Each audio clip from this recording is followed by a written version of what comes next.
Start. Okay.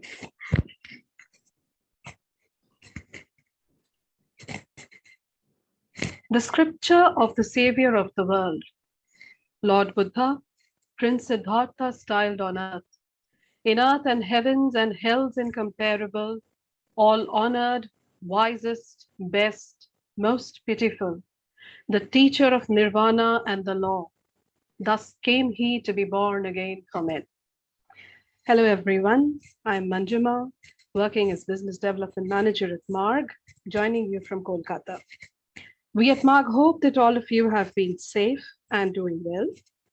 The lines that were just read out from the genesis of the momentous poem, The Light of Asia, by English poet and journalist Edwin Arnold, a book published in the late 19th century that acquainted the Western world with the life and teachings of the Buddha. Now, in his latest insightful book titled The Light of Asia, the poem that defined the Buddha, Jairam Ramesh, our keynote speaker for this webinar, has deep dived into the indelible impressions this poem left on Indian society and how it influenced some of the greatest personalities who shaped modern India. Through the reference point of this biography and Marg's own long-standing interest in examining Buddhist history and the concept of the modern, through its various publications over the decades, this conversation will explore the myriad ways in which the philosophies of the Buddha have a larger social purpose for our current times. A distinguished politician and scholar, Jairam needs no introduction, but as is the format of our online events, here is a short profile of him, which will also be posted in the chat box below. Jairam Ramesh is currently a member of Parliament, Rajya Sabha, and chairman of Parliament's Standing Committee on Science and Technology, Environment, Forests, and Climate Change. He has been Union Minister between 2006 and 2014 and handled several important portfolios, including environment and forests and rural development, drinking water, and sanitation.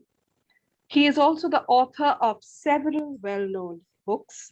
We highly encourage our readers to pick up a copy of Jairam's book, which is available on both Amazon and Flipkart. Links are mentioned in the chat box for your reference. Today, we look forward to a 45 to 50-minute discussion where Jairam will be in conversation with Rizio B, Yohannan, CEO and publisher at the Marg Foundation. After that, we will open up the session for a 30 to 35-minute question and answer round, which my colleague Astha Singh will moderate. Instead of waiting till the end, you can start putting down your questions in the question and answer tab below from halftime. And we request you to try and keep the questions brief, direct, and also mention who they're addressed to. We will try to take up as many questions as possible. And this session is also being live streamed on Facebook. With this, I would like to invite Rizio to take over as the moderator. Thank you, Manjuma, and thank you, Jairam, for agreeing to be in this conversation with Marg. I welcome everyone to this evening as we discuss if and how the Buddha has been shaping the modern era. Jairam's book on Edwin Arnold's The Light of Asia, this is the book which Manjuma just mentioned. It reveals some landmark encounters and impactful exchanges around the figure of the Buddha, as well as different Buddhist ideas and movements through some 150 years.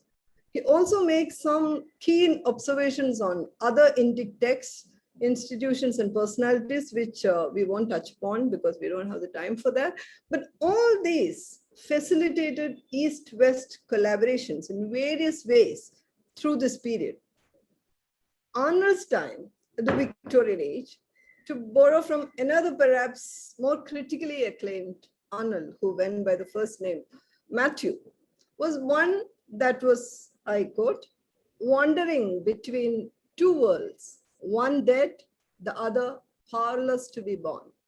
It was a period of stark geopolitical and ideological paradigm shifts where colonialism, communalism, capitalism, communism, all these met rather violently. It was a paradoxical era, of course, of confusion, of wonder, of conflict and hope.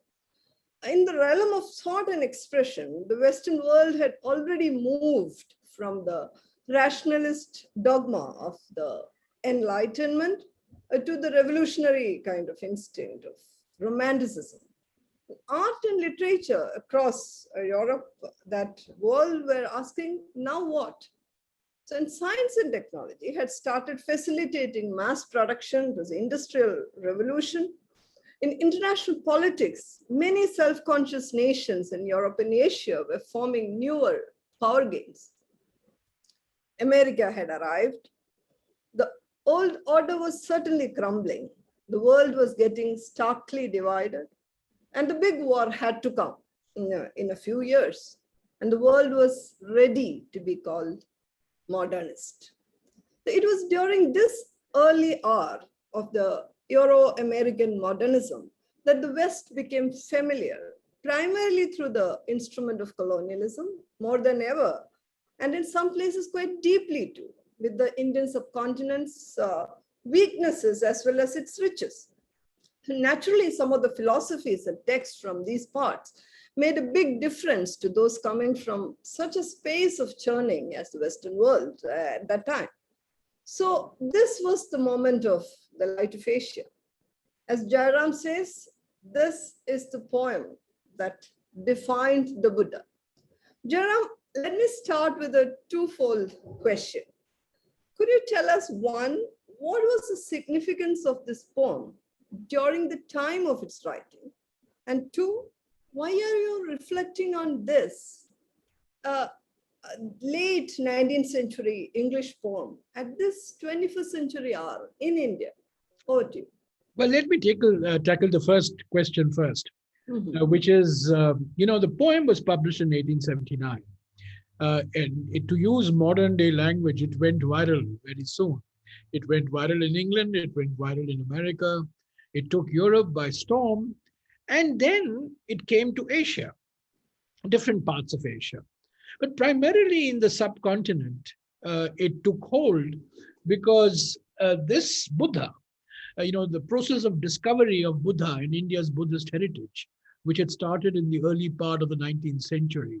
First, it was epigraphic, then it was archaeological, then it was textual. And Arnold brought all of this together in a best-selling poem, an epic poem.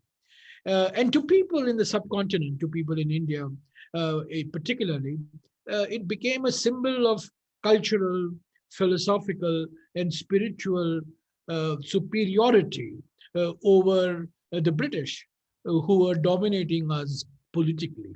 So Buddha became an icon in the subcontinent for political purposes, for cultural purposes. But he became an icon in the West, because the West, as you point out, was going through a period of profound economic transformation. There was growing religious doubt. There was growing disenchantment with the organized church, with the papacy, with Christianity.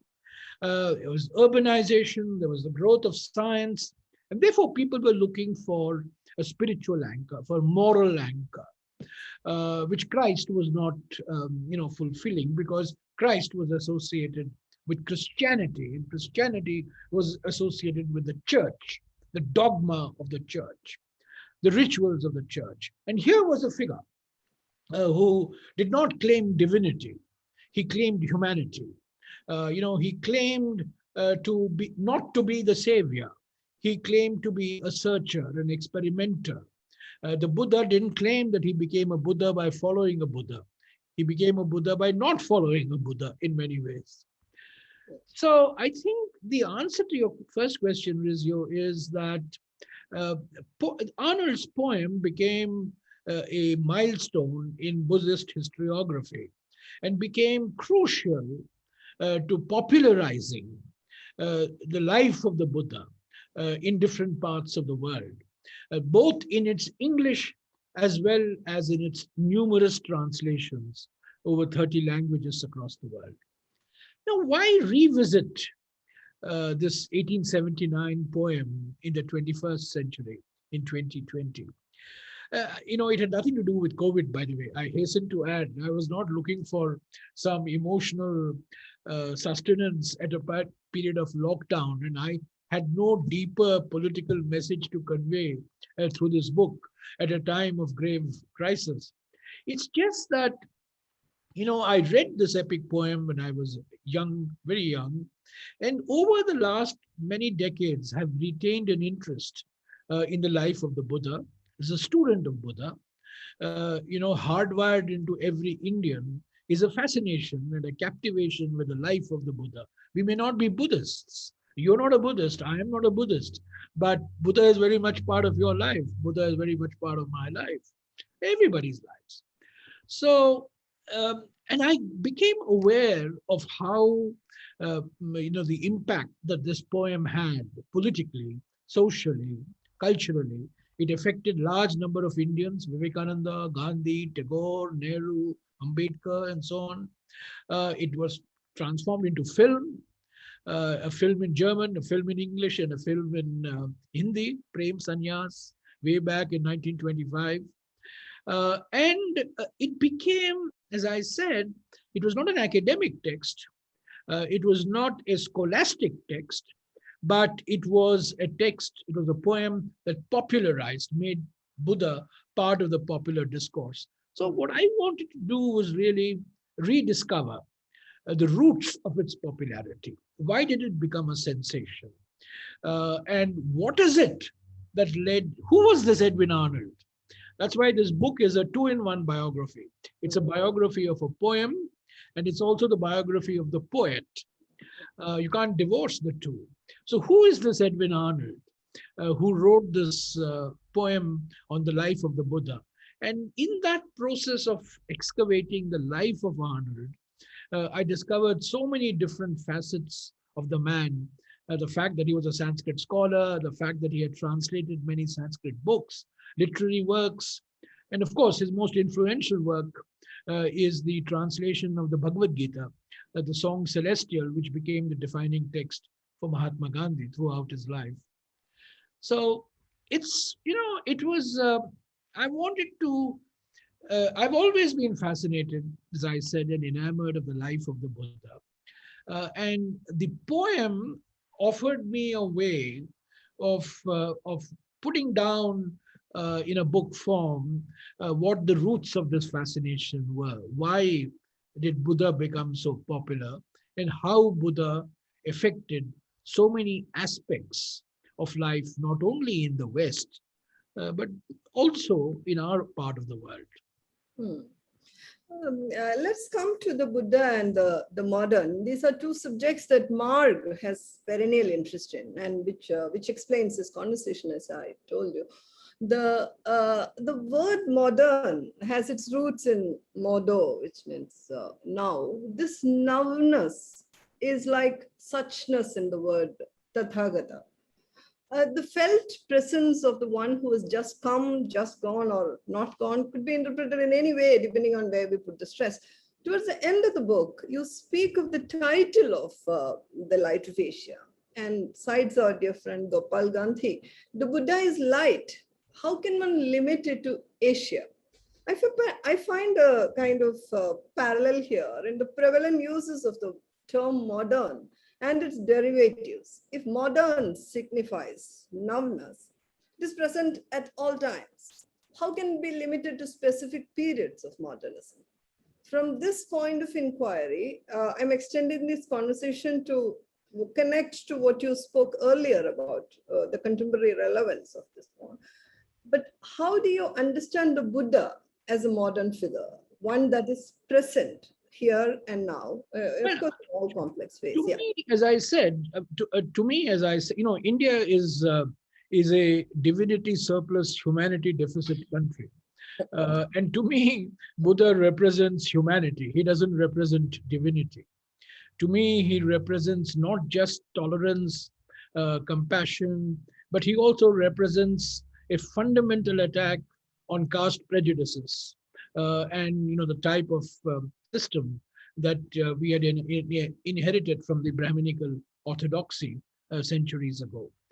These are all very relevant themes today. So to me, Buddha represents a system of ethical values, ethical beliefs. Remember, Hinduism is very situational ethics. The Mahabharata is full of situational ethics. If you look at all the various turning points in the Mahabharata, the death of Bhishma, the death of Drona, the death of Karna, the death of Jarasandha, these were all, manipulated and managed by no less a man than Lord Krishna himself, whom we worship as a god. So situational ethics has been fundamental to the Hindu belief. But here was a man, who came and said, no, there's no such thing as situational ethics. There is a thing like absolute ethics. There is a right path. There is an eightfold path. There are the Four Noble Truths. But I am not one to ask you to believe me. You experiment for yourself. You search for yourself.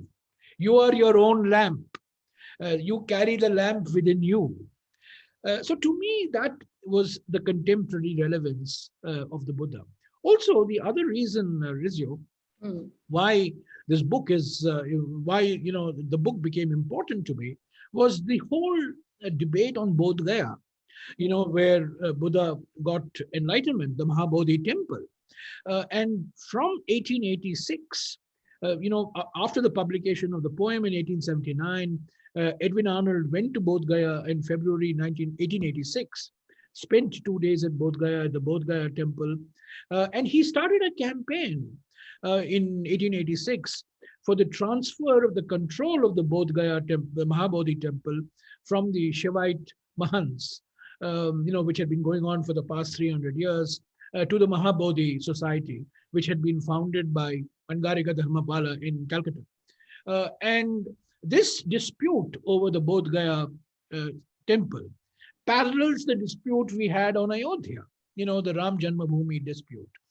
But the Bodh Gaya dispute got resolved over a 70-year period through a process of negotiations. And finally, in May of 1953, the control of the Mahabodhi temple went from the Shaivite priests to this committee, management committee, 50% Hindus, 50% Buddhists, with the chairman being the local district magistrate of Bodh Gaya, a typical Indian 50-50 solution, so to speak, keep everybody happy in the process. So Bodh Gaya, this whole Bodh Gaya issue, and which is central to the life of the Buddha, because this is where, he, gets enlightenment. That dispute was in fact triggered by Edwin Arnold in his visit to Bodh Gaya, where he said that the Mecca of Buddhism, remember the phrase he uses, the Mecca of Buddhism, his is a Western mind. His is not an Indic mind, an Indic mind would have seen the liminality of Bodh Gaya, where you had Hindus, you had Jains, you had Buddhists, and I dare say you had local Muslims also going. All our sacred places in India are places where people from different faiths congregate. But his being a Western mind, he called it the Mecca of Buddhism, and that's triggered this whole movement which Dharmapala took forward, and which resulted finally in the transfer, as I mentioned, in May 1953. So that's another very contemporary issue, which makes the poem and Edwin Arnold's life very, very important. The third reason for the contemporary relevance, and this is not directly related to Buddha, it's related to Arnold, is because Arnold is such a central figure in Gandhi's life. The Bhagavad Gita is central to Gandhi's life, to Gandhi's teachings, to Gandhi's work. And the interpretation of the Bhagavad Gita, which Gandhi carries with him throughout his life, is derived not from reading the original Sanskrit, but is derived from reading the English translation of Edwin Arnold, called The Song Celestial, in 1885. After 1879, you had the 1885, 6 years later, The Song Celestial, and it becomes the defining text for Gandhi till 1948. So there are many reasons why, this is not just a book of archival scholarship. It's got very contemporary themes as well. Jairam, it's very interesting that as we speak, there are two other books which are radically different in their thought directions, which has just come out. One is Partha Chatterjee's The Truths and Lies of Nationalism, as narrated by Charvak, and Pawan K. Verma's The Great Hindu Civilization. The obvious clash of ideas between these two books takes me to your description of the Bodh Gaya conflict, which, as you said, Arnold kickstarted, and it found a midway solution in 1953. Now, with Sri Lanka and Myanmar developing very hardline Buddhist power forces, this campaign is also again coming up to make it a completely, fully managed by the Buddhists. Absolutely. How do you respond to this issue? Absolutely. The Ambedkarite Buddhists, for example, the Buddhist community that emerged in India after the conversion of Dr. Ambedkar to Buddhism in 1956, the Navayana Buddhism. 75% of the Buddhists in India belong to this school. The large number of Ambedkarite Buddhist organizations are unhappy with the 1953 solution, and they want, if they have said publicly a couple of years ago that if the caste Hindus could have 100% control over Ram Janmabhoomi, why can't Buddhists have 100% control over the Mahabodhi temple, where Buddha, where Siddhartha got enlightenment and became the Buddha? So this is an argument that has been made. It's been made by the Mahabodhi. It was made by Dharmapala.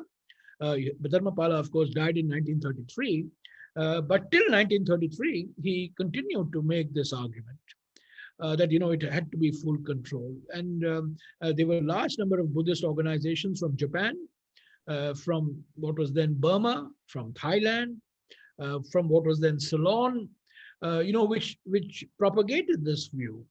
But thanks to Rajendra Prasad and Nehru and Gandhi and a large number of local Bihar leaders, finally this compromise solution was worked out in 1953.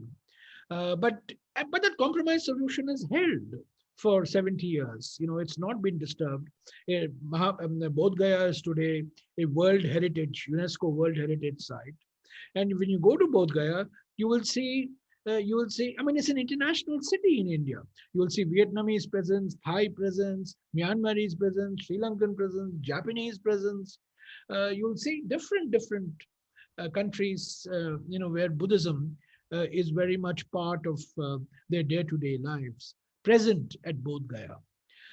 So in many ways, Rizio, Dharmapala, who is a key figure in this whole Bodh Gaya agitation launched by Edwin Arnold, is a central figure in rediscovery of India's Buddhist heritage in the 20th century. It is thanks to Dharmapala largely that Sarnath, gets restored and gets revived, and we get to know about the glory, the magnificence of Sarnath. And Dharmapala was is considered to be the founding father of Sinhala, Buddhist nationalism, but he also plays a very important role in the rediscovery of India's Buddhist heritage. And the Mahabodhi Society, which was patronized by Tagore, which was patronized by Gandhi, it was patronized by Nehru, plays a very, very crucial role in the rediscovery of India's Buddhist heritage, which we had almost all but forgotten. Buddha had become internalized.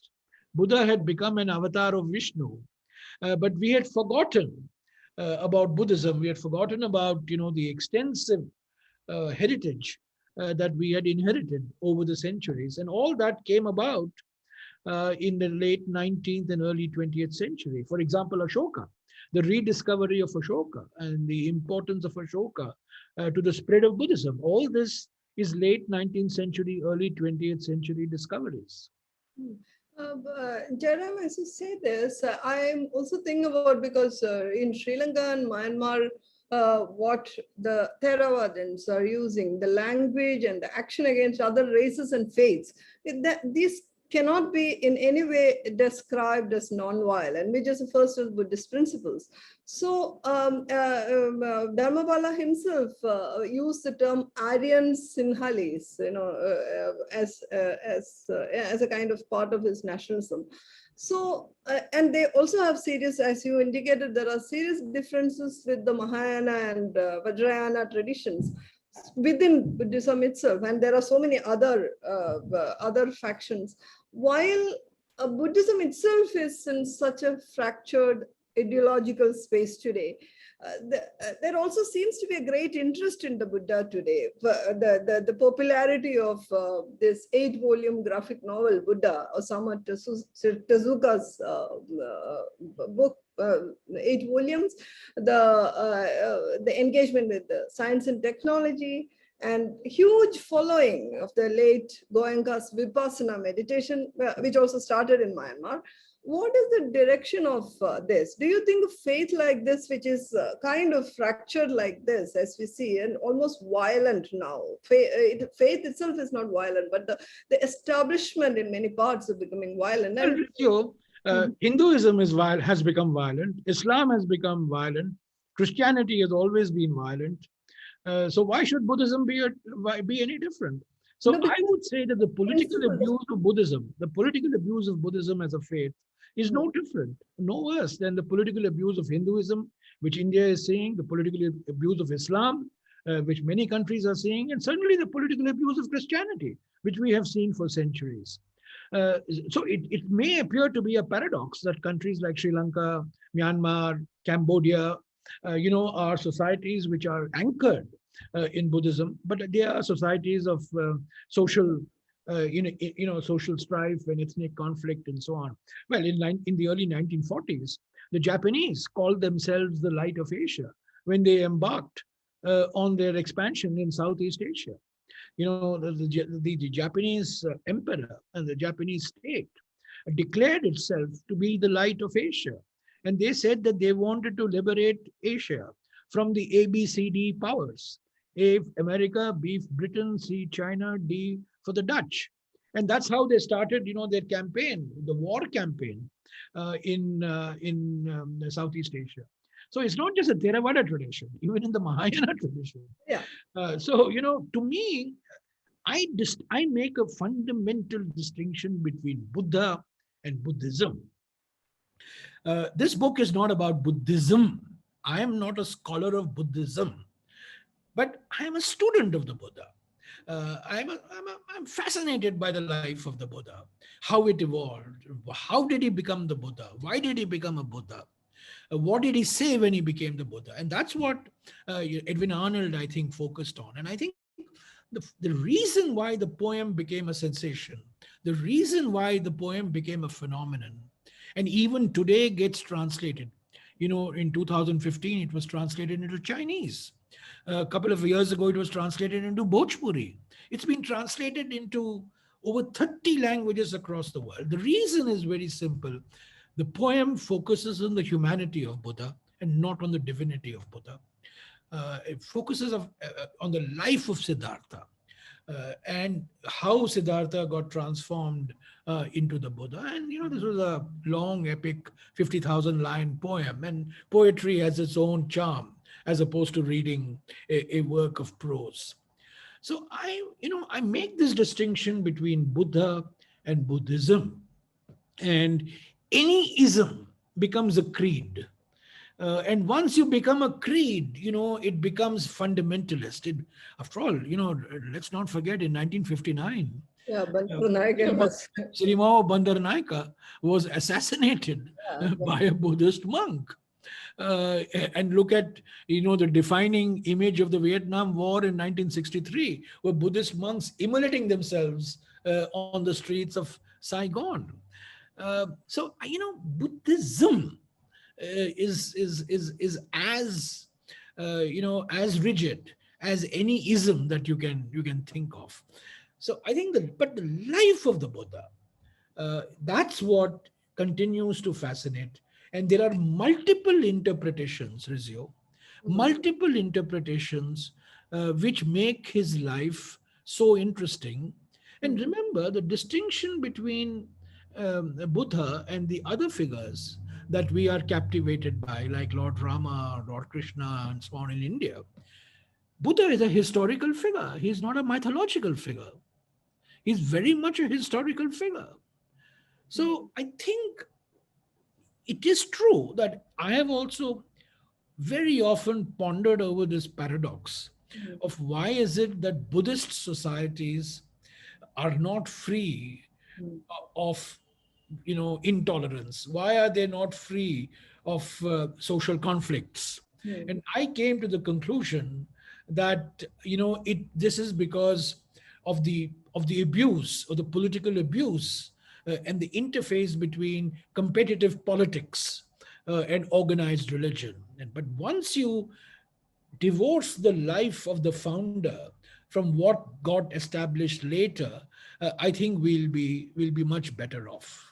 Jairam, thank you for this. It explains your position and your approach towards things. But I have just one more question here, just to conclude that part of the political part of it before we move on to, I also want to talk a little bit about the life of Christ and Buddha, and also the art part of it. But just one more question here about the Dalit movement in India. As you indicated earlier in this conversation, there is a political power to this. So there's a political way that you can find in the space of the Buddha and in the name of Buddhism, of course. But the Dalit movement in India, for instance, is aligned with Buddhism. And the divisions among Buddhists, as we discussed now, is also, and the growing violence in the international scene.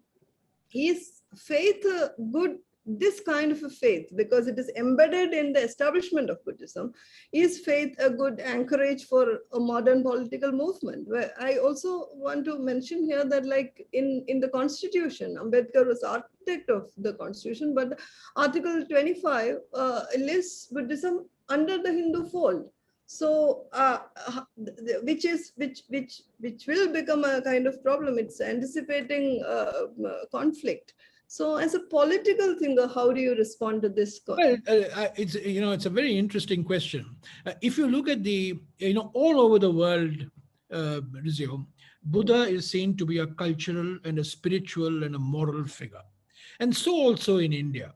Our discussion is largely on India, so let's focus on India.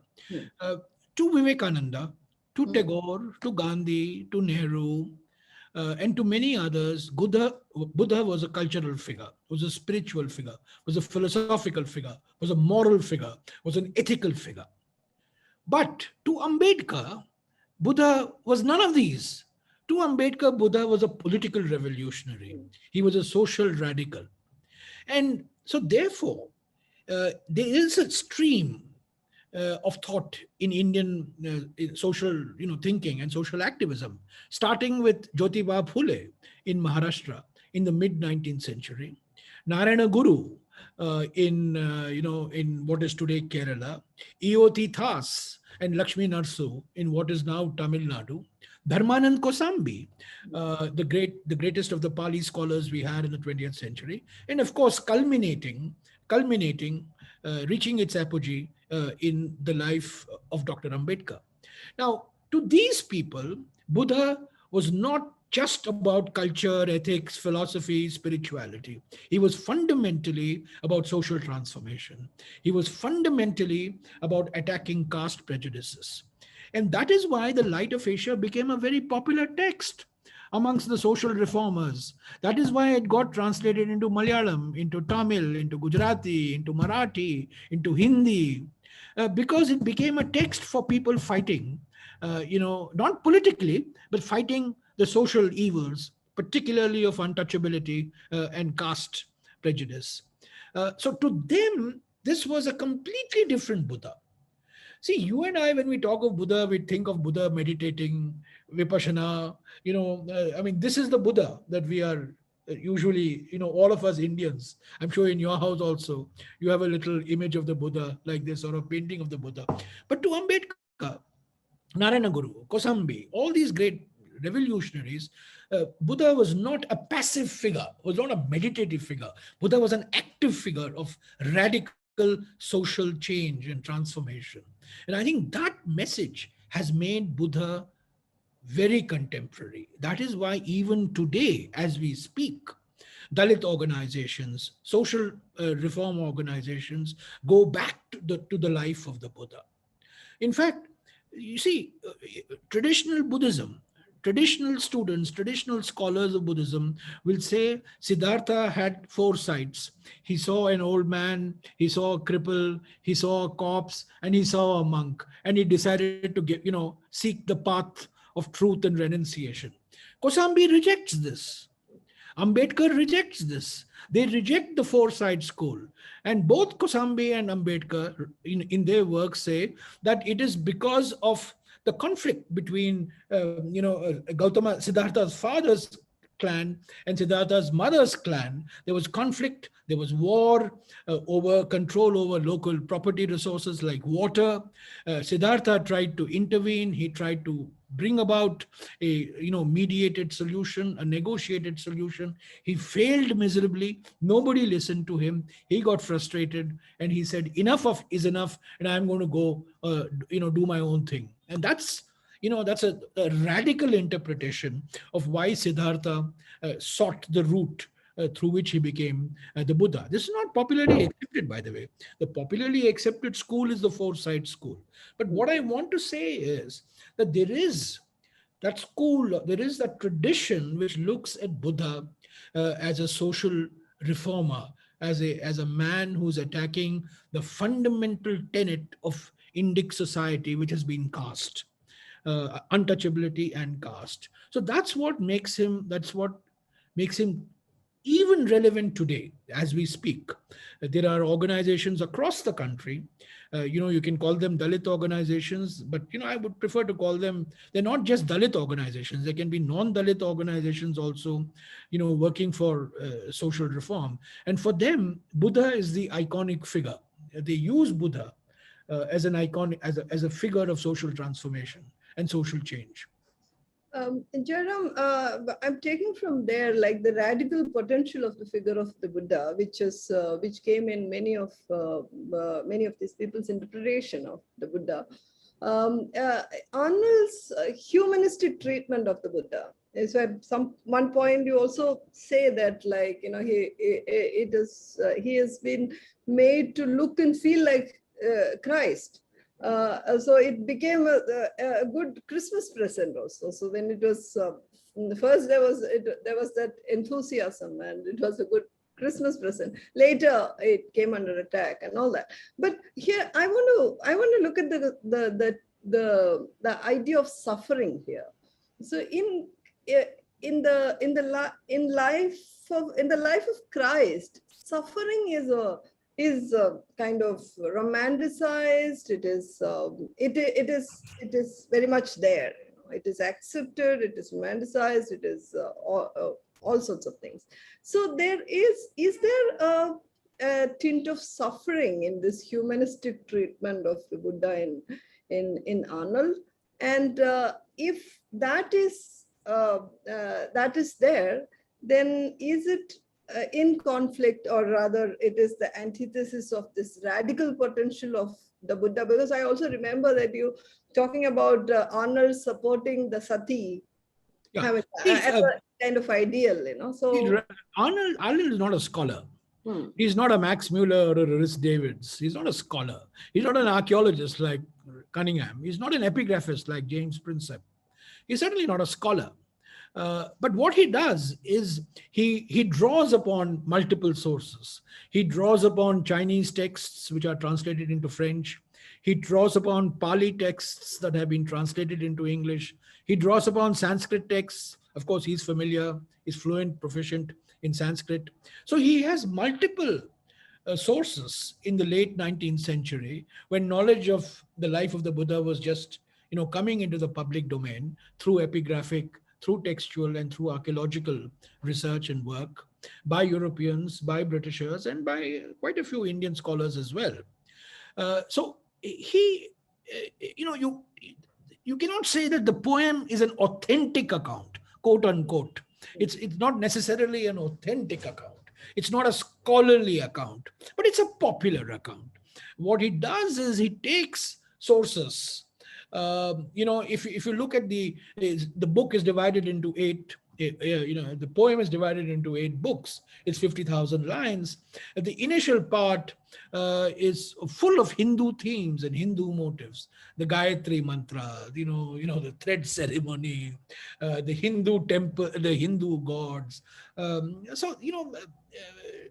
clearly saw Buddha, Siddhartha, coming out of the Hindu tradition as a Martin Luther, as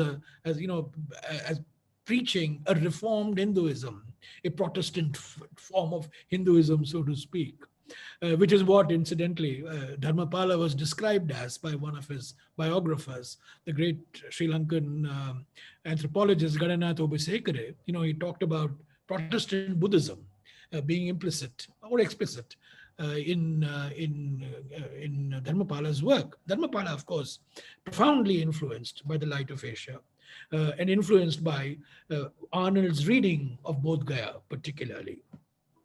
So, it is true that there are parallels with the life of Christ. But remember, Arnold was a doubter. He didn't belong to the church. He was no great admirer of Christ. In fact, he wrote another poem in 1891 called Light of the World. And this was on the life of Jesus Christ, and it flopped. There was no appetite. There was no market. There was a market for a poem on the Buddha. There was no market whatsoever for a book on the life of Christ. But yes, there are parallels in the Light of Asia. There are parallels But one thing he eschews in the poem is the miracles, the miraculousness of Buddha. He is very straightforward. He describes the Buddha, Siddhartha's enlightenment, Buddha's teachings. And of course, the great contribution that the poem makes in 1879 is give a completely different interpretation to the concept of nirvana, which was seen to be a nihilistic, negative, life-destroying idea. And it was Arnold who really, through his poem, propagates nirvana as a thing of joy, as a thing of bliss, as a thing that you search for and you ultimately attain. In other words, be in the world, but not of the world. And that, that's why large number of music groups began to be called Nirvana. Nirvana became a thing of joy. Nirvana was not something which was negation of life. This was the traditional concept which the academics in Britain had propagated about the concept of nirvana. And in fact, this was used by scholars like Monia Williams to say that Buddhism is a very negative religion. It's a life withdrawing religion. It's not a life giving religion. And Arnold's poem was the first, in my view, if you look at the historiography, was the first popular work to challenge this notion of nirvana, which is central to the teaching of Buddha. Jairam, as you say this, I'm also thinking about the kind of narrative that comes out of this, like, whether it is humanism, whether it's the idea of, there is a kind of romance about it.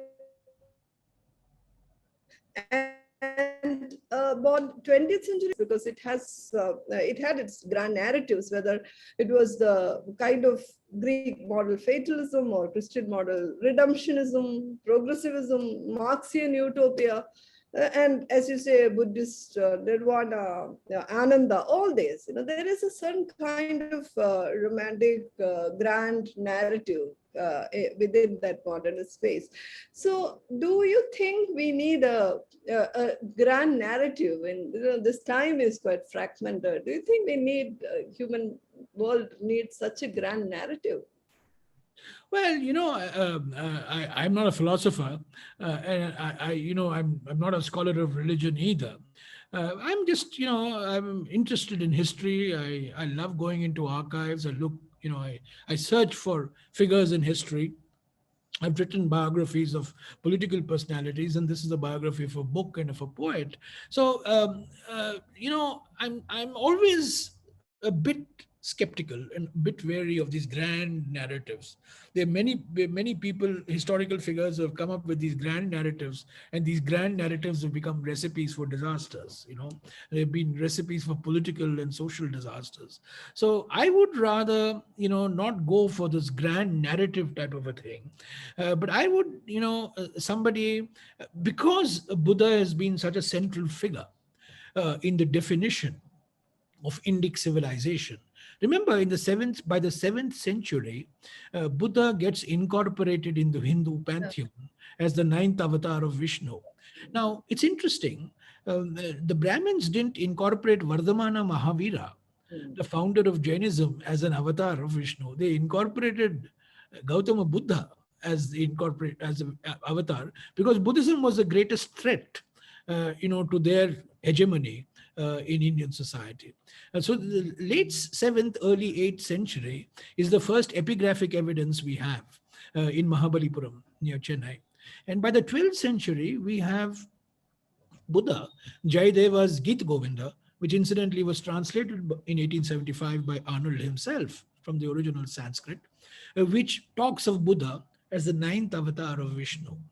But it's interesting that the Brahmins make Buddha the ninth avatar of Vishnu, uh, the avatar who comes to the world, who comes into the physical world to rid society of social evils. And which is the social evil?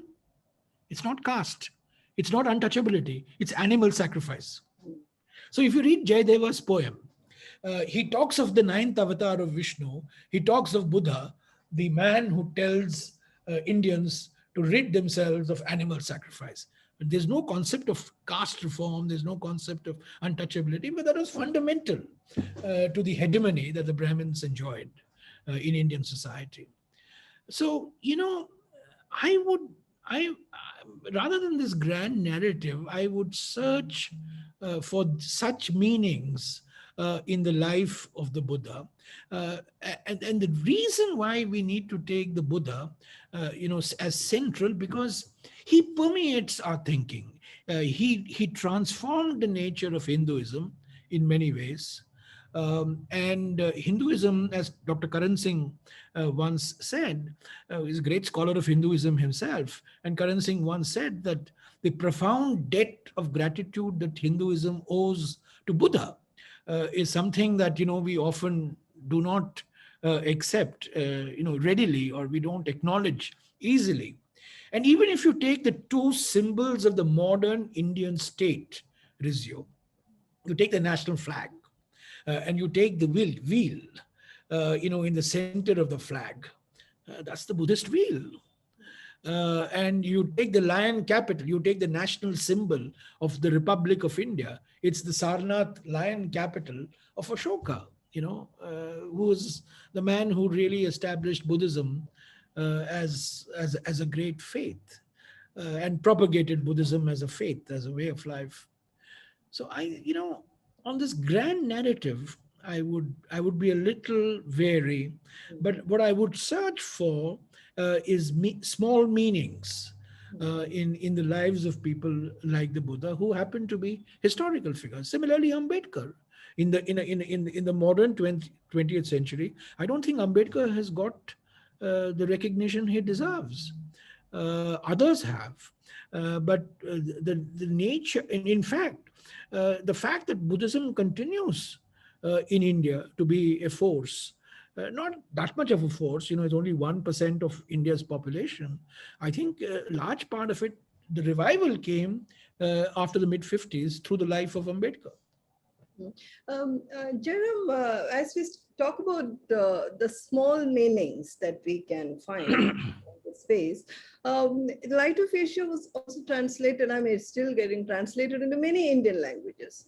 We already talked about, there is a kind of difference. The first generation of Indians that accepted this poem was certainly an educated elite.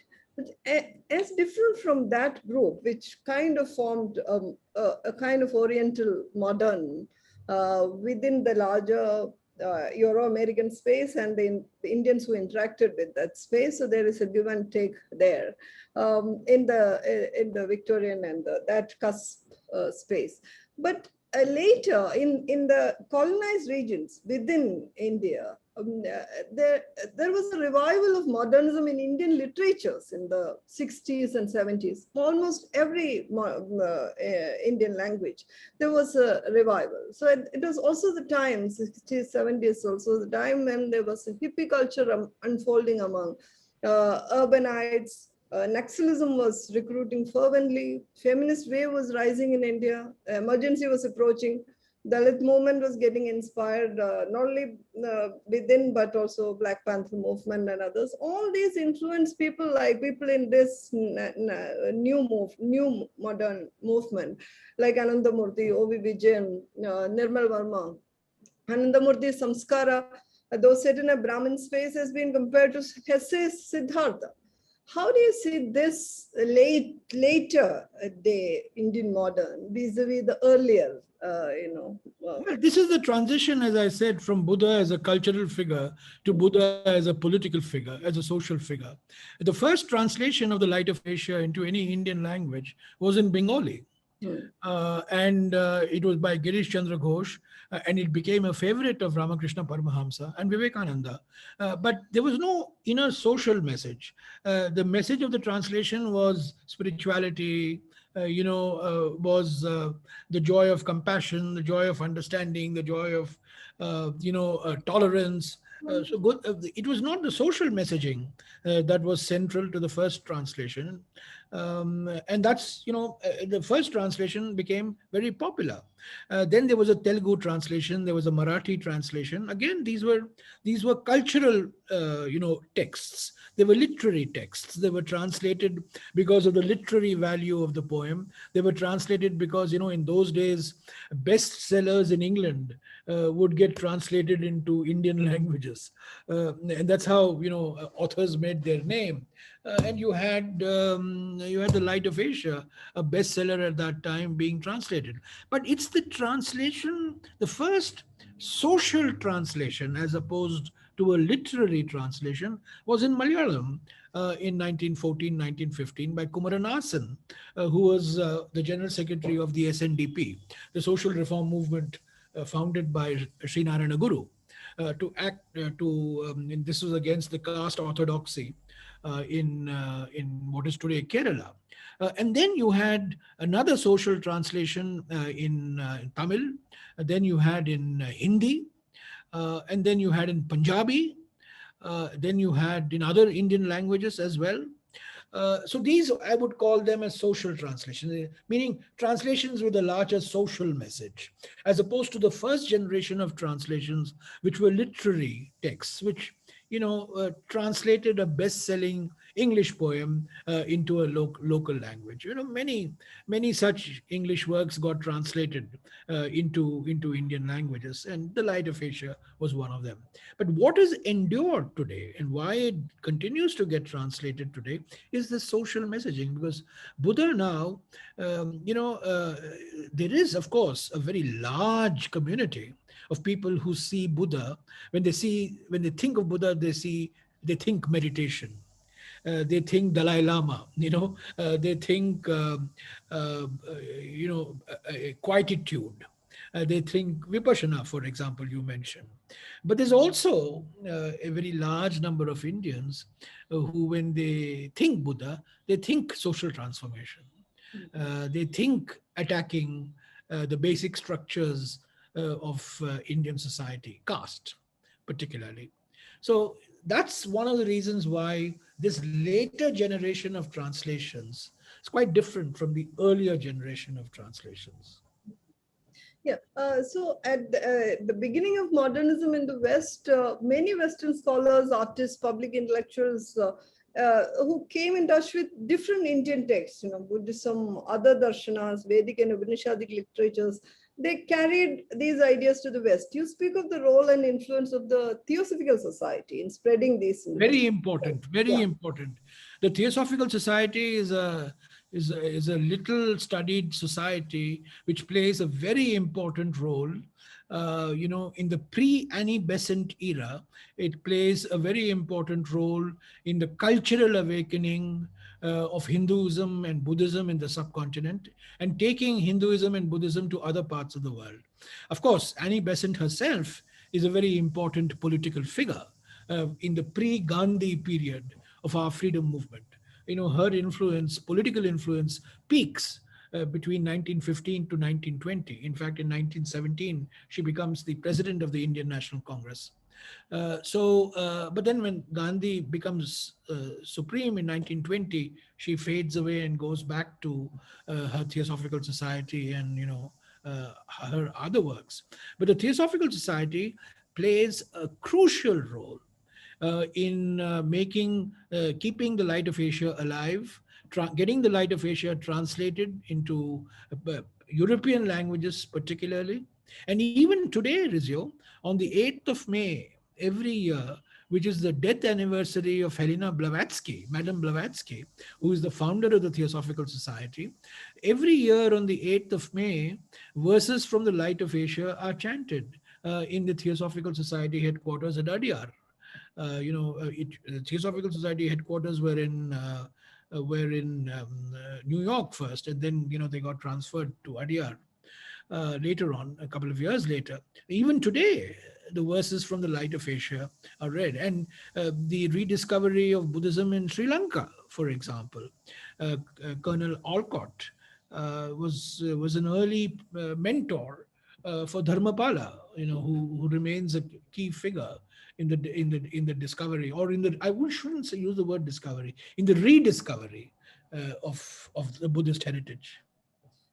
Many artists were influenced because we are also the art space. Last year, Marg also published another book, which I think is a kind of complement to your book. It's called The Mediated Magic, The Indian Presence in Modernism, 1880 to 1930. This book actually talks about artists, many artists who were influenced by various Indian thought streams. But Buddhism, many artists were influenced by Buddhism during this time. Gauguin, Abhayamudra paintings, intimate diaries, Hilma af Klint's abstract Ananda paintings, poetry of Mallarmé, Rimbaud, Baudelaire, all these people, music of masters like Debussy, Wagner. Wagner left an unfinished Buddha project on his table. Jung, Liber Novus, where he juxtaposes the Buddha and Kali and says the Buddha is the other side of Kali. All this. Strindberg, the Ghost Sonata, which he calls a Buddhist play. So all these, every field of art was influenced by. Absolutely. I mean, and chances are that they came to Buddhism and Buddha by reading the Light of Asia. So whether it was Leo Tolstoy, whether it was Rudyard Kipling, whether it was T.S. Lewis, whether it was Louis Borges, you name the author, you name the poet, or the great scientists like Mendeleev or our own C.V. Raman, or the painters like Abanindranath Tagore and Damodaran Ramachandra Rao, or the musicians that you have mentioned, Debussy, and of course Mahala, later on. So there have been, Wagner, of course, was what came to the Buddha because of Schopenhauer. He came to Buddha much before the publication of The Light of Asia. But in the post-1879 period, as I have documented in the book, there is hardly any noted literary personality noted musical personality, noted artistic personality, who did not get introduced to the personality of the Buddha by reading the poem. So for a period of almost 50 years, the poem became the entry point for a large number of people who were curious to find out who this Buddha was, what his life was all about. And some people, after reading the poem, became Buddhists.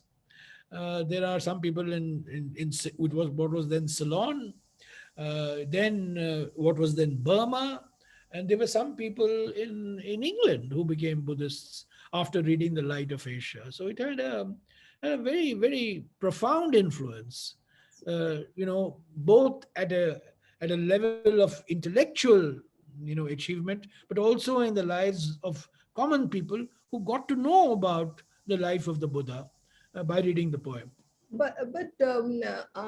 Jairam, would you consider this, like at the time this poem came, as we said, like there is an educated elite which came in touch with the rest of the world, and this whole modernist movement was happening across the world. But there within India, there were, as you see, very local things. The British also took advantage of all this communalism, feudalism to divide and rule. What was happening to that space? And there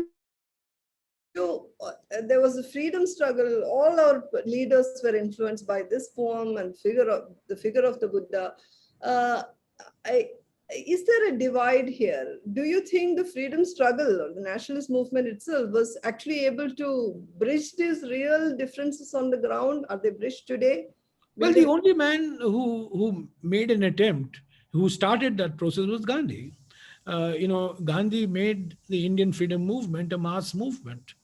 In the pre-Gandhi era, pre-1920 era, the Indian National Congress was upper middle class, English speaking debating club, including when Annie Besant, for example, was the president. But it's Gandhi who transformed the very nature and very character of not just the Indian National Congress, but also the very character and nature of our freedom movement. He brought women into the mainstream. He brought farmers into the mainstream. He brought industrial labor into the mainstream. But insofar as the poem was concerned, the knowledge of the poem was confined to people who could read and write. Initially, to people who could read and write English. But over a period of time, people who could read and write Bengali, Malayalam, Tamil, Hindi, so these were the early translations, Tamil, and these were the early translations of the Light of Asia. But it became, Buddha became a figure.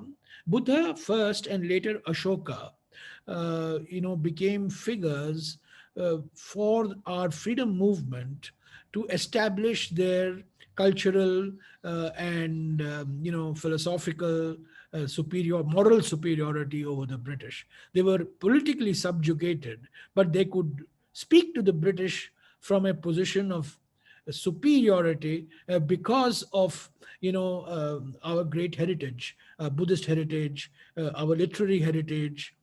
Incidentally, Arnold has been criticized, as have many people like Arnold, and this is where I differ from my good friend Shashi Tharoor. They belong to a generation who believed in the British Raj, who believed in British rule in the subcontinent.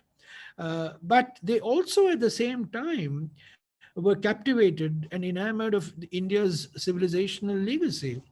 To learn Sanskrit, to learn Marathi, to translate the Hitopadesha, to translate the Mahabharata, to translate the Bhagavad Gita, as Arnold did, and write The Light of Asia, required an extraordinary personality. I don't think, by the way, Edwin Arnold decided one evening that I'm going to write The Light of Asia to justify British rule in India.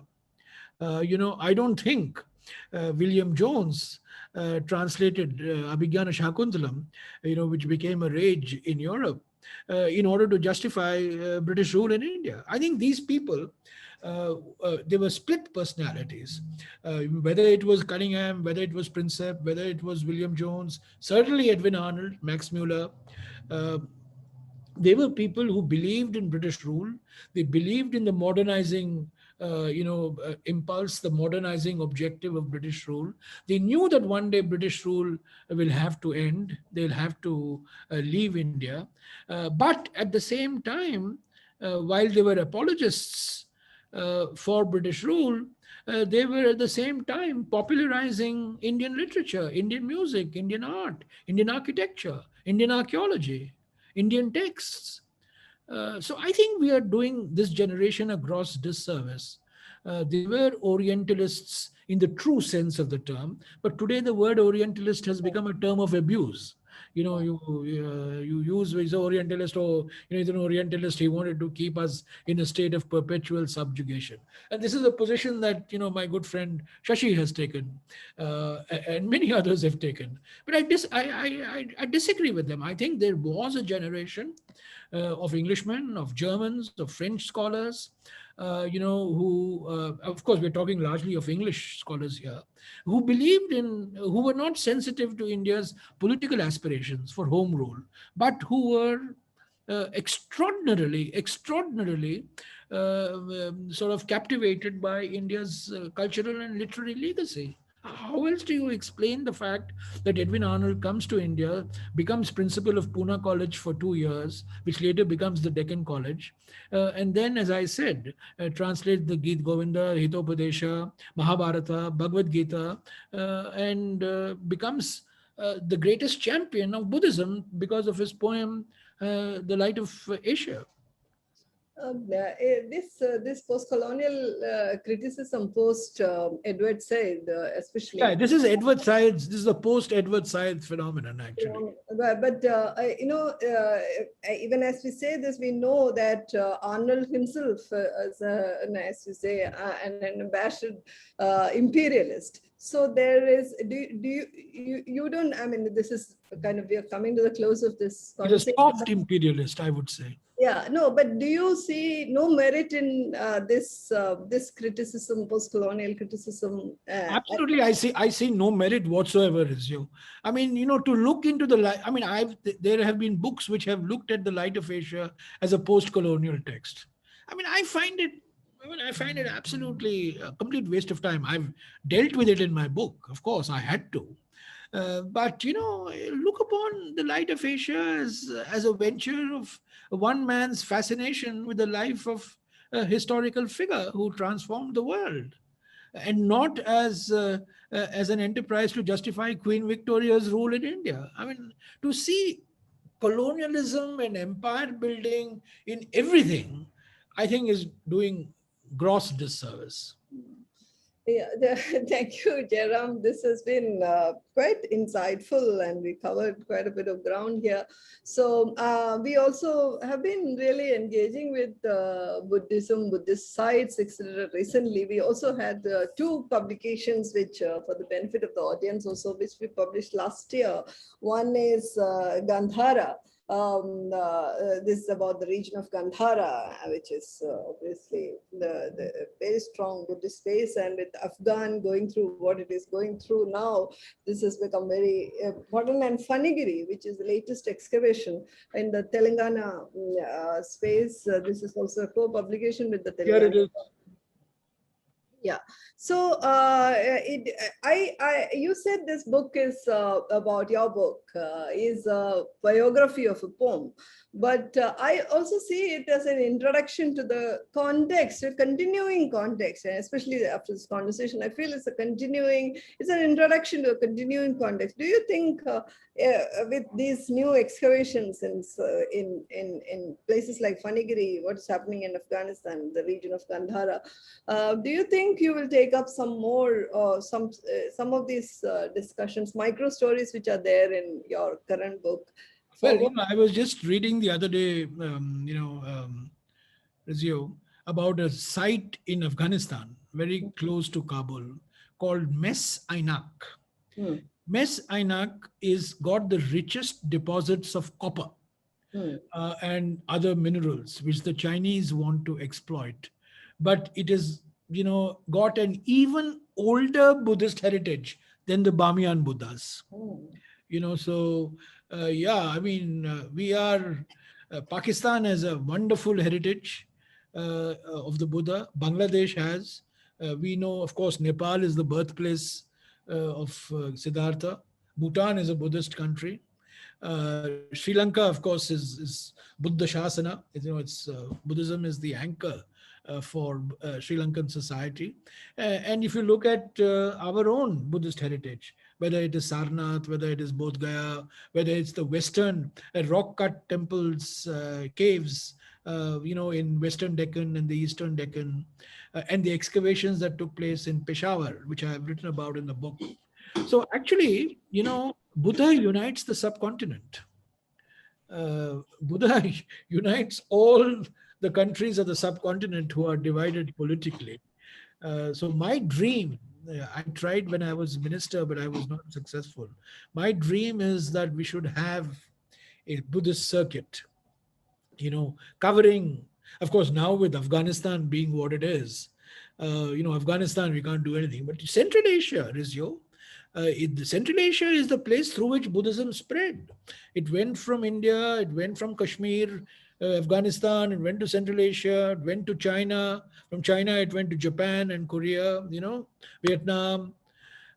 So Central Asia plays a very important role in this, but I'm afraid, those will remain sort of, pipe dreams for the reasonable future. But meanwhile, if within India, if we are able to protect and preserve our extraordinary Buddhist heritage, I mean, you bought out Telangana and even Andhra, the new state of Andhra Pradesh, extraordinary Buddhist heritage, which is waiting to be discovered and waiting to be developed. Thank you very much, Jairam. I think our audience will have more questions to you. And Asta is here who will take the questions. And thank you very much for this. This has been very, very insightful. Thank you. Asta. Thank you very much, Rizio. We would like to thank Jairam Ramesh for taking time out from his hectic schedule and joining us for this enriching conversation where he shared with us his invaluable comments and of course his detailed exposition of Arnold's epic poem and the Buddhist theory. We will now move on to the question and answer round. We will try to take up as many questions as possible in the limited time that remains. And we already have a list of incisive questions to start off with. The first one is by an anonymous attendee, and the person asks, do you subscribe to the view that in modern times, the teachings of Judo Krishnamurti come closest to what the Buddha taught 2,500 years back? And if you agree with this statement, why not promote Krishnamurti's teachings rather than Buddha's? Since you mentioned Annie Besant, and we all know that she was a mother-like figure to Krishnamurti and how he sort of rejected the order of the Theosophical Society and the mantle. So how would you respond to this question, Jairam? Well, Judo Krishnamurti forms part of my book. There's a section on Judo Krishnamurti because Judo Krishnamurti was not a very well-read man, according to his most definitive biographer, Mary Lutyens. But one of the books that influenced him, which he read, which Annie Besant had asked him to read, was The Light of Asia. And he was influenced by The Light of Asia. And I've discussed that, quite a bit in Judo Krishnamurti. And of course, Judo Krishnamurti in 1929 dissolves the order which was set up for him. He was supposed to be the Maitreya, but he rejected that. And he said, in many ways, he said what the Buddha had said, search for yourself. Don't run after gurus. Don't run after people who, claim to be divine figures or gods or goddesses or claim to have answers. Search for yourself. You are the lamp. Be the lamp within you. So to that extent, Krishnamurti, in many ways is a modern articulator of what Buddha expounded, 2,500 years ago.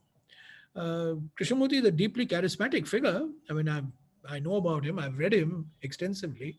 I've been to the Theosophical Society. And my previous book, the previous biography which came last year, was a biography of V.K. Krishna Menon, who was a theosophist, who was also discovered by Annie Besant, and who also gave up Annie Besant, like Krishnamurti did, also in 1929. So there were remarkable parallels, and Krishnamurti and Krishnamenon were quite close. And I've discussed Krishnamurti in that book as well. So, yeah, I mean, Krishnamurti is a great figure, but uh, I listen to him, I read him, but I think the important thing that Krishnamurti says is, uh, don't believe. I mean, don't take a God figure for granted. I mean, search for yourself, look for your own answers, do your own experiments, which is the scientific approach, in my view. Sure. Thank you. We'll move on to the next question. This one is by Mehru Jafar, and she asks, how does a Buddhist best deal with historical realities like the destruction of the Nalanda University by Turkic invader Bakhtiyar Khalji, for example? This actually reminded me of the current reality of the rising sense of correcting historical wrongs. So how would you respond to this question of, Yeah, it's a historical fact that Bakhtiyar yeah. Khilji, it's a historical fact that you can't run away, that Bakhtiyar Khilji, destroyed the Nalanda monastery and other monasteries. It's a historical fact that, Buddhist populations in what's now Bihar and what is now Bengal particularly were converted to Islam. It's a historical fact. How can you run away from it? But you learn to live with it. You learn. I mean, you can't relive historical incidents. You can't address historical wrongs through creating your own wrongs today. I mean, the answer is to understand why it happened. By the way, I don't subscribe to the view that Islam destroyed Buddhism in India. Buddhism started declining in India long before Islam got established in India. The Brahmins the first knock on Buddhism came from the Brahmins in the 7th century, 8th century. And Islam finished it off. I mean, the coup de grace, the last straw on the camel's back. And as I have argued tangentially in the book, although it's not central in my book, I've argued that Buddhism carried the seeds of its own destruction because of the gap between the monks, the Sangha, and the laity increased. And, the Sangha became parasitic on local communities. Buddhism, which once upon a time, the religion and the faith of trade, of urbanization, for almost 500 years or 600 years, it was the dominant faith in the subcontinent. But then over a period of time, it got obliterated. What is interesting, which we must never forget, Buddhism may have got obliterated in India. Buddhism may have got obliterated in other parts of the subcontinent, but Buddha has not. Buddha has remained central to our lives. Buddha has remained a central figure in conversation, in thinking, in practice, and we continue to be, whether we are Hindus, Christians, Muslims, Jains, it's immaterial. Buddha is very much part of the Indian consciousness. Sure. But Jairam, do you agree that the problem arises when people today start, are in this frenzy of correcting these historical wrongs and consider it their birthright Absolutely. to undo? I'm totally against it. I'm totally against it. I'm totally against the concept of historical. Incidentally, I've been quite critical of Arnold in my book for his movement on Bodh Gaya. Because, although Bodh Gaya, there was a Mahabodhi temple, although Ashoka is supposed to have built the temple, although there was the Vajrasana installed, the fact of the matter is that for 400 years, that Mahabodhi temple was a place where people of different faiths went and worshipped. And Arnold was unable, and Dharmapala was unable to understand the liminality of sacred space in India. There are many sacred spots in India, which all of us are aware of, which are sacred and visited by people of different faiths. So we can't, as I said, you can't rewind. There are historical wrongs. I mean, Mahmud of Ghazni came and ransacked Somnath, multiple times. Does it mean that today we wreak havoc on, the descendants of Mahmud Ghazni? I think it's a ridiculous proposition.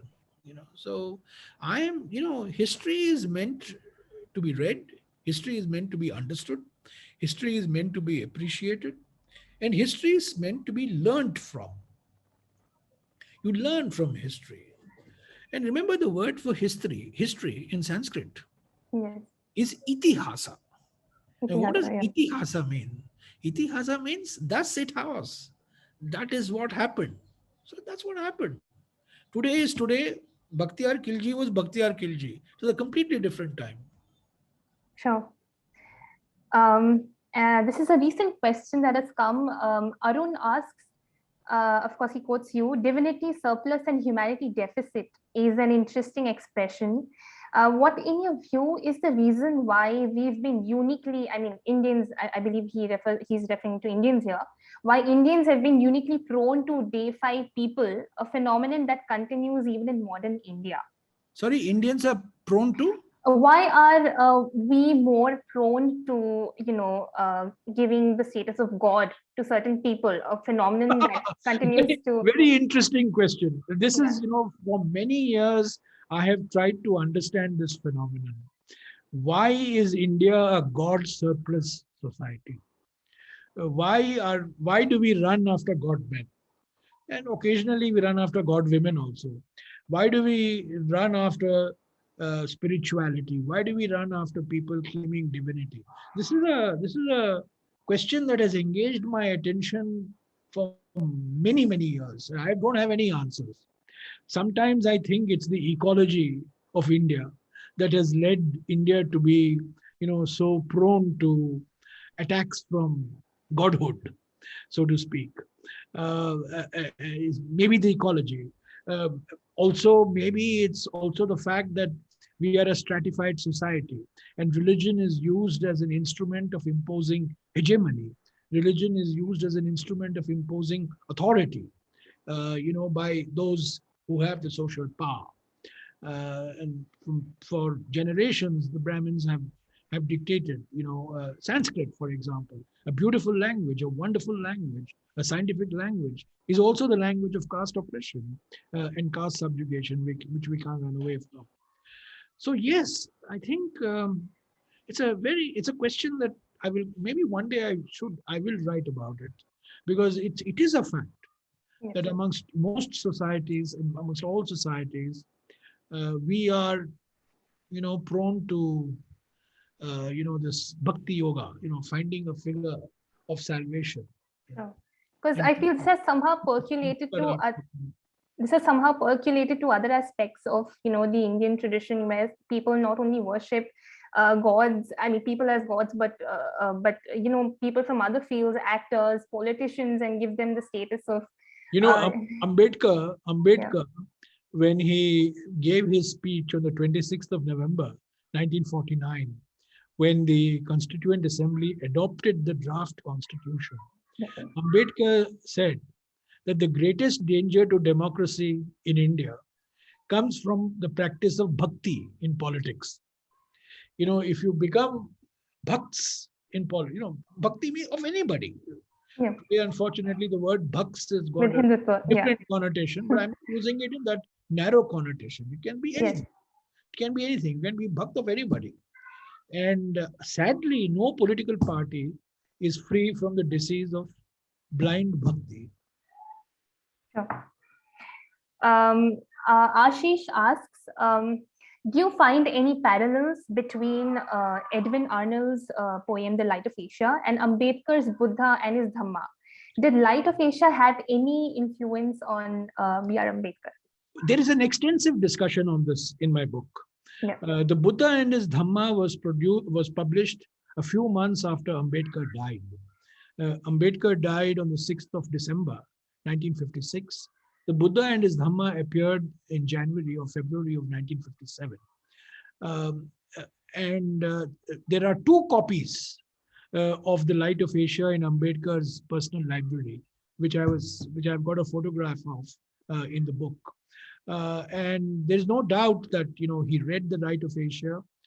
He was in both in its Marathi translation as well as in the original English.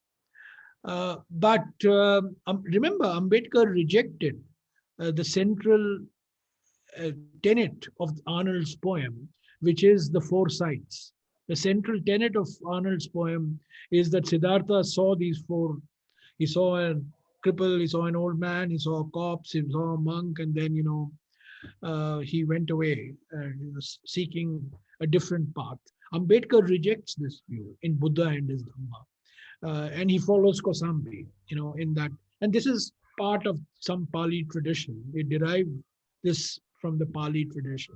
So in many ways, this is a Marxist interpretation. It's giving a materialist interpretation of Siddhartha's search for enlightenment. The Buddha and his Dhamma is a profoundly original piece of work. It was not liked by the traditional Buddhists. In fact, it was criticized by the Mahabodhi Society. There is a review that I have mentioned in my book, that the review of Buddha and his Dhamma in the Journal of the Mahabodhi Society, the title of the review was Ambedkar and his Dhamma.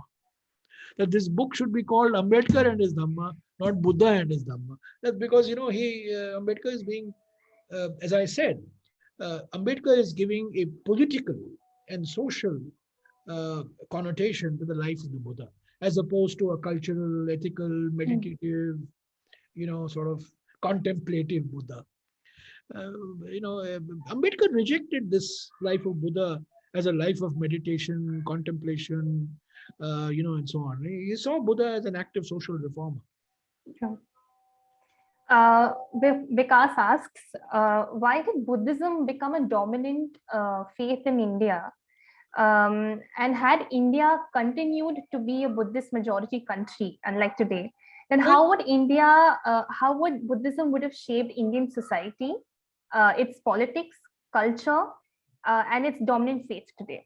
India has always been a land of multiple faiths. And our rulers, even if they have been Hindu, have patronized Buddhism. If they have Buddhist, have patronized Hinduism.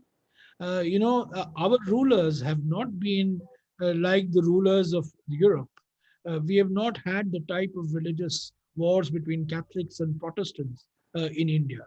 Hindus and Buddhists have not had wars, or Hindus and Jains, or the Buddhists and Jains have not had the types of wars that Western society has had over religion.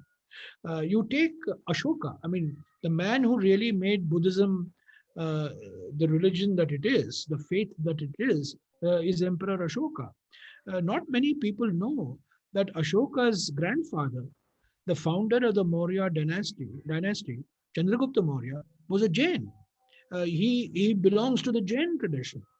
The Jains venerate Chandragupta Maurya. Ashoka's father, Bindusara, was a patron of the Ajivikas and a patron of the Brahmins. Ashoka himself, of course, after the Kalinga War, embraces Buddhist faith in Buddhism. So, the most dangerous word to apply in religion is ism. There is no such thing as Buddhism. There is no such thing as Hinduism. Hinduism has been a tolerant, broad church. So has Buddhism. So has Buddhist faith. So has the Jain faith. So I think we should not use these categories because they confuse. Yeah. But the fact is that when India was urbanizing, when India was going through a process of trade expansion, Buddhism became, or Buddhist faith, Buddhist practices, Buddhist beliefs, thanks to Ashoka, became very much part of our society. This continued. The next great Buddhist emperor in India was Harshavardhana. But Harshavardhana was not a Buddhist bigot. He patronized Hinduism as well. Look at the Guptas. The Guptas were seen to be the golden age of Hinduism was during the Gupta era. But some of the finest works of Buddhist art and Buddhist architecture were during the Gupta period. And of course, the last great Buddhist emperor we've had in India in the 9th century, 10th century was, the Dharmapala, who was the Buddhist emperor of the Pala dynasty in Bengal. He too patronized different faiths. So I think it's important to understand that in India, those who ruled over India did not. And even in our modern times, you look at Akbar. Akbar is a wonderful example of a man who searched for Dine Ilahi, who searched for a new religion, which was a confluence of Christianity, Hinduism, Buddhism, Islam, Jainism. He was very fascinated by Jainism, by the way. So those in authority in India have been very tolerant towards different faiths, unlike in Western societies. Sure. Because as you said, Buddhism and Hinduism were never supposed to be termed religions. They were, in fact, a concept, way of living See, life. Yeah. I don't like to use the word religion for Hinduism and Yeah. Buddhism. Yeah. I don't see Hinduism as a religion. I see Hinduism as an act of faith, as a belief, Mm. as a set of values. It's not a Sure. religion. It doesn't have a founder. It doesn't have a holy text. There's no holy place. It's part of our lives. Sanatan Dharma. Yeah. That's why it's called Sanatan Dharma. And Buddha is also like that. But unfortunately, the Western influence, we've converted all this into isms. Sure. This actually connects with the next question that I'd like to take up. Preeti asks, what is your opinion on the popularity of engaged Buddhism in India and Asia vis-a-vis monastic Buddhism, which is limited in nature? Well, there's no doubt that in the modern era, it is the Dalai Lama who, has kept the flag of Buddhism and Buddha flying high. He's an inspirational figure. I was very privileged and very fortunate to have him write the foreword to this book. And he's written a short foreword, but a beautiful foreword. It reflects the inspirational figure that he is. And it's because of him that Buddhism has been very much part of the global consciousness. Of course, Buddhism is also seen through the lens of meditation, vipassana. There are these niches. Incidentally, not many people know that the Chinese are making a great effort to establish themselves. If you tell a Chinese that Buddha came from India, he won't be very happy because, they feel that, while originally Buddha may have come from India, ultimately he got Sinified, and he became Chinese. He became very much Chinese. If you look at Chinese statues and Chinese paintings, he looks very much Chinese. So the Chinese are trying their best now to establish themselves as, a country which respects Buddhism. Of course, a lot of it has to do with Tibet as well. They want to show to the world that, their communism does not necessarily mean trampling on ancient cultures and ancient faiths. So there is a political dimension to this as well. But you see, I know many Christians who are great believers in the life of the Buddha. I have Muslim friends. There is an Urdu translation of The Light of Asia. It was brought to my attention by a Muslim friend of mine. And of course, for Hindus, Buddha is very much part of our day-to-day lives. So as I said, Buddhism, I'm again falling into the trap which I am warning against. Not Buddhism, Buddha is somebody, who is very much part of our public consciousness. Sure. I think we have time for one more question. So I'm actually trying to just choose from the ones that need urgent attention. Yes. So this is by John Paul Revakumar.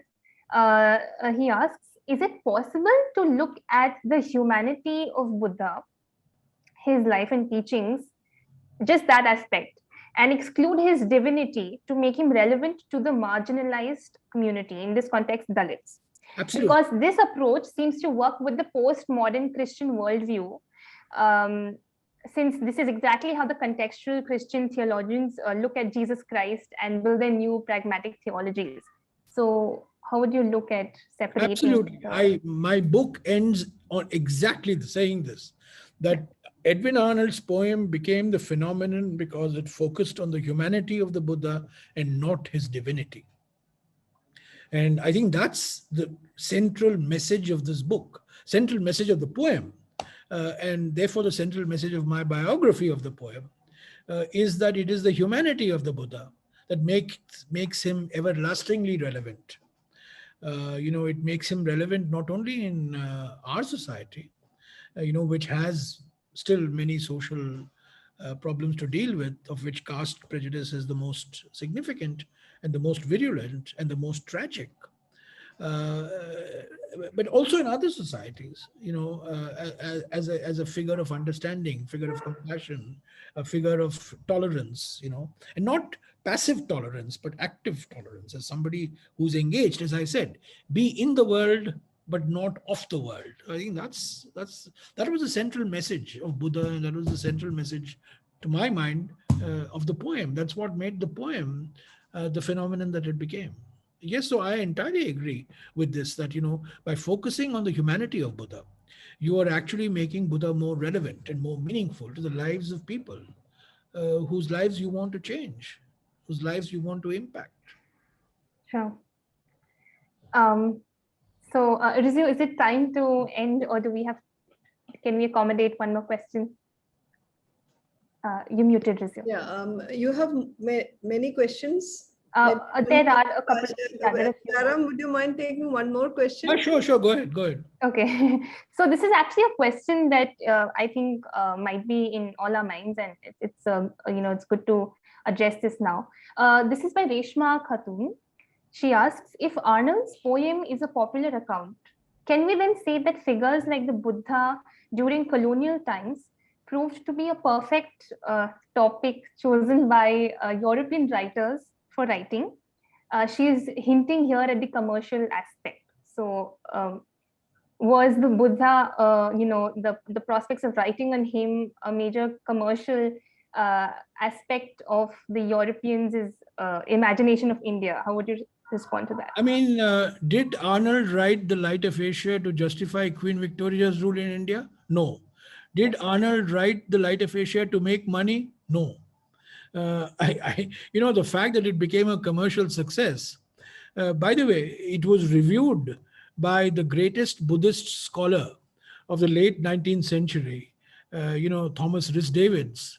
And Rhys Davids, in its review, said that this poem is unlikely to be a commercial bestseller, because it's got history wrong, it's got many of its facts mixed up, it's not an accurate account of Buddha's life. So he doubts very much whether this poem would be successful. And his own book came out a couple of months after the poem. And he's the greatest Buddhist scholar, who worked in Ceylon, learned Pali. Rhys Davids and his wife also later on. Rhys Davids' book bombed, and the poem became a bestseller. So what determines a bestseller? Difficult. It just caught the imagination. The poem just caught the imagination. It's my example of my daily tweets. Some tweets fall flat on their face, which I think, I've been very smart and I put out a tweet and it falls flat. And some obscure, godforsaken tweet that I write, it goes viral. So something, it just strikes a chord. It fulfills a need. It fulfills an appetite. And that's what this poem did. Because Jairam, you talked about accuracy. So in his foreword, the Dalai Lama, while praising both the original poem and of course your well-researched book, he though mentions a disclaimer saying that this might not be the absolute accurate rendering of the Buddha's life. So from your, did you personally interact with the Dalai Lama who knows what is accurate? Right. Who knows what is accurate? We don't even know for sure which year he was born. I mean, we have a broad idea. Which year he died. So who knows what accuracy is what you make it out to be, right? Yeah. Who knows? I mean, this become part of conventional wisdom. Sure. That's why, as I said, my book is not a book on Buddhism or the history of Buddhism or the history of Buddhist practice or Buddhist scholarship. It's It's a narrative, a biography of a poet who got fascinated and wrote this epic poem on the life of the Buddha. Now, there were people who argued that Arnold got his facts wrong, but none of those books which criticized Arnold sold as much as Arnold's poem did. Because people were searching for some meaning, they were not necessarily searching for historical accuracy. Sure. But on the broad facts, Arnold had it right, on the broad facts. I mean, on matter of detail here and there, one can argue, but on the broad facts, there's not much to. I mean, if you're nitpicking, if you're a scholarship, if you're a PhD student, you can find multiple holes in the poem. But is the Iliad accurate? Is the Ramayana accurate? I mean, let's ask this question. Is the Ramayana accurate? The Mahabharata accurate? So the life of Buddha is not necessarily accurate. So it's not accuracy. It's, it's to use this phrase, Zeitgeist. It captured the Zeitgeist. Of Buddha's time. Yeah, absolutely. And if I have to round this off with, of course, a contemporary touch, here's a last question again by anonymous attendee, but it's an important one. The person asks, the Buddha was a historical figure, unlike mythological figures, a real person. And given his deep introspective philosophical nature of morals and other teachings, why at this time of crisis has it lost relevance among those monks practicing it for a long time, for conflict resolution, peacemaking, peace building? Is this some kind of reflection of the transformation of Hinduism that we see today? Well, that's a tough question to answer. Why, if I understand the drift of the question, why are the principles that Buddha expounded not being used more widely for conflict resolution and peace building? I mean, that's broadly, I think, the drift of the question. Well, what can I say? I mean, we have discussed this issue in the context of Sri Lanka. We have discussed it in the context of Myanmar, where the political abuse of a faith has led to disastrous consequences. I mean, the political abuse of Hinduism is leading to disastrous consequences. And Christianity, Islam, any religion you take, the political abuse. It's when politics, when competitive politics, and religion is religion is used as an instrument of social mobilization. Then you run into these problems. So are Buddhist principles relevant for conflict resolution? Well, Afghanistan was once a deeply Buddhist society. But you tell that to the Afghans that, why don't you rediscover the roots of Buddhism? They're going to laugh you out of court. So I don't know. I mean, they may well be principles. I mean, ultimately the principles are one of mutual, understanding, tolerance, compassion, peace, love, brotherhood. I mean, these are the principles, I mean, which the Buddha, propounded, and which many other leaders, religious leaders, have propounded from time to time. But over a period of time, those principles have got, violated in practice, because human beings, have other objectives. They have political objectives, and those political objectives are not necessarily based on the principles that have been enunciated by the founders of the faith to which they belong. Yeah.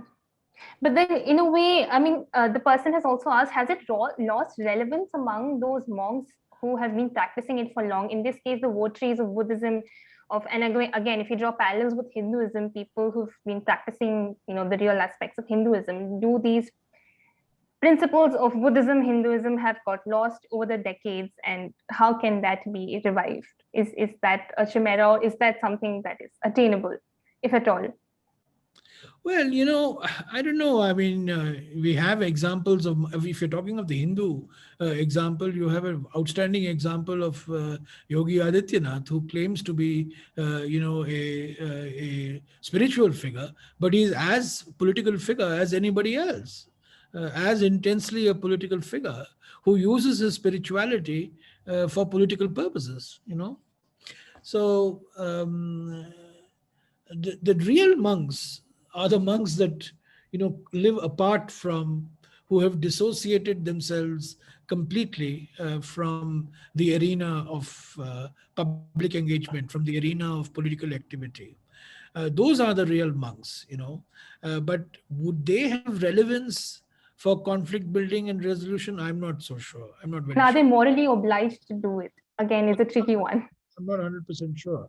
They've tried. I mean, they've had all faith dialogues, they've had interfaith dialogues, but ultimately, you have to be in the political arena, to deal with these issues. Sure.